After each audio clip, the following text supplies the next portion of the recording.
સાબરકાંઠા જિલ્લાથી મહત્વના સમાચાર મળી રહ્યા છે ત્યારે આપ જોઈ રહ્યા છો જીકે ટીવી ન્યૂઝ ગુજરાતી. મિત્રો, પ્રાંતિજ તાલુકામાં કેવા કેવા ચોર લોકો કેવી કેવી ચોરાઈ કરે છે તે જોઈએ.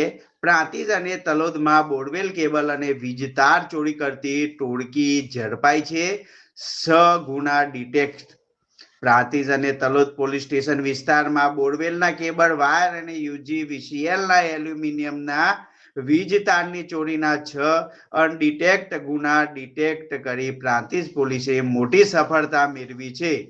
પોલીસે ઇકો ગાડી નંબર GJ09BL 5889 ચોરીનો મુદ્દા માલ વેચવા જતા 5 ઈસમોને ઝડપી પાડી અને મોટી સફળતા પ્રાપ્ત કરી છે. કુલ મુદ્દા માલ 7,34,770